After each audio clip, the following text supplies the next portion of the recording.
10 years ago, Fox 11 News went undercover to examine life on the streets in Compton for two very young gang members. During the last decade, many of our viewers have asked us what happened to them. Chris Blatchford is here with the answer. Chris. Well, back in 1993, these young boys talked about a dismal future that included life in prison or death on the streets.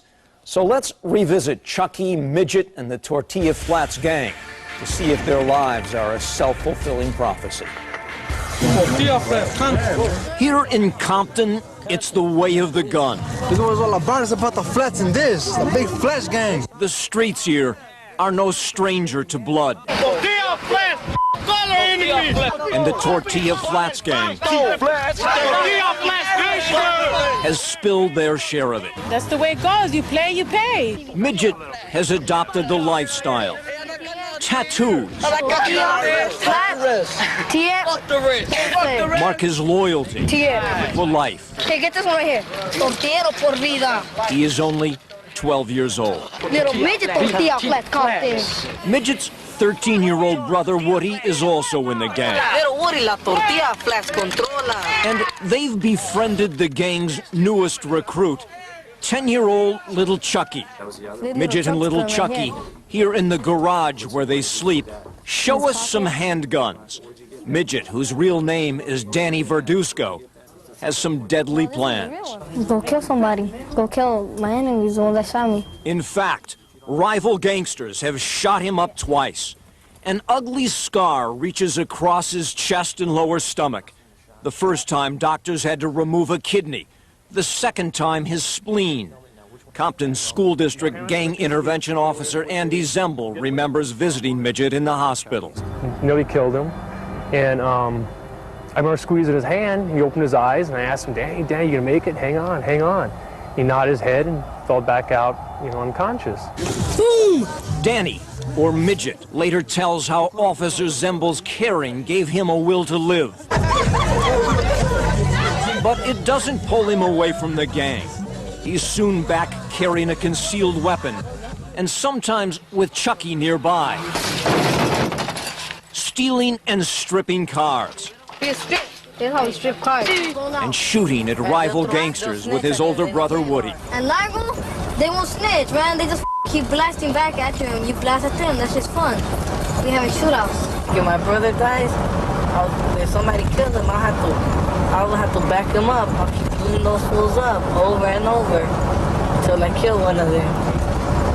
That's how it is. Midget spends most of the next half-dozen years locked up at juvenile hall, camps, and California Youth Authority. No father in the picture, and a mother who lost control of her sons. There's nothing I can do or say that'll make them do what they're supposed to do. I wish they wouldn't be involved in this, because I know they're gonna die, or they're gonna end up in prison for the rest of their life.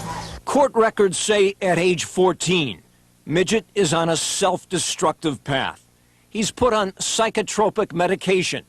But later, here at CYA's Nellis School in Whittier, he joins an anti-gang program and gets his high school diploma. Yes, I think he was looking for someone to care about him, someone positive to have in his life, other than the older homies. When Midget's released from Youth Authority, Officer Zembel arranges for the now 19-year-old to have the tattoos taken off his face at a Beverly Hills plastic surgeon's office.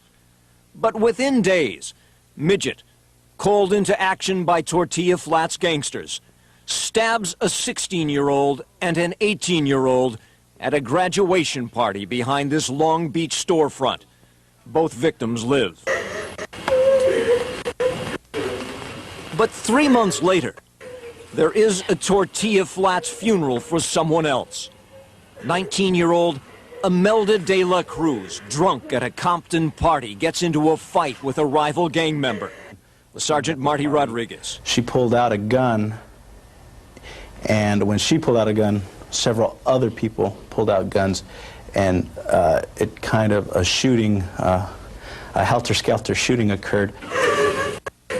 Imelda is hit by more than a half-dozen bullets from 2 different guns.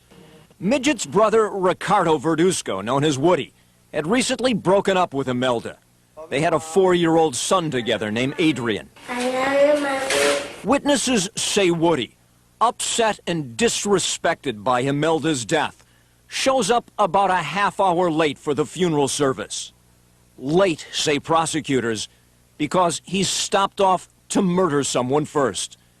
Johnny Rios is a Tortilla Flats gang member known as Big Chucky. He was involved in the shootout at the party where Imelda was killed.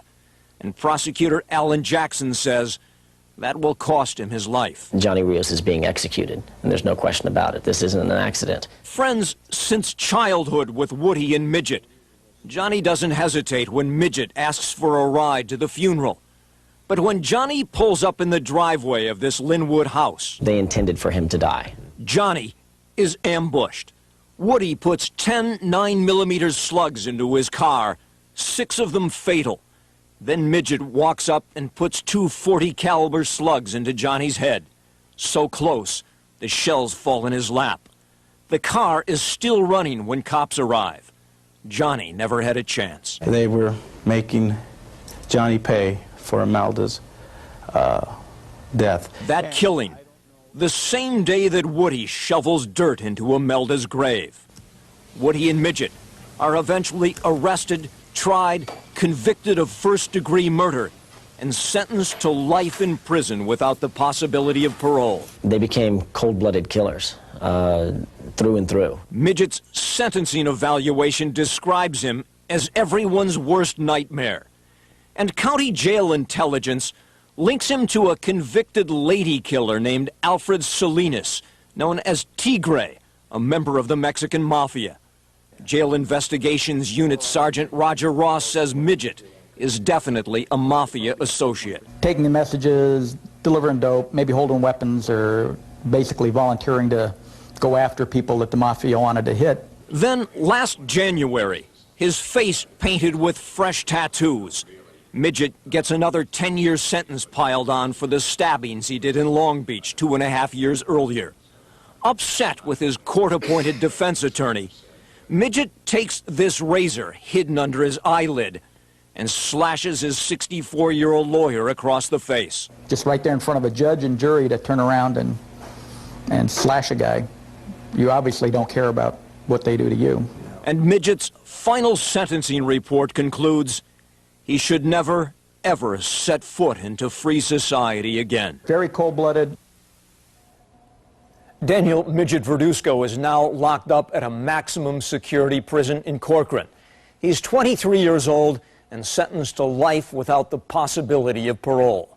So what's become of little Chucky, Midget's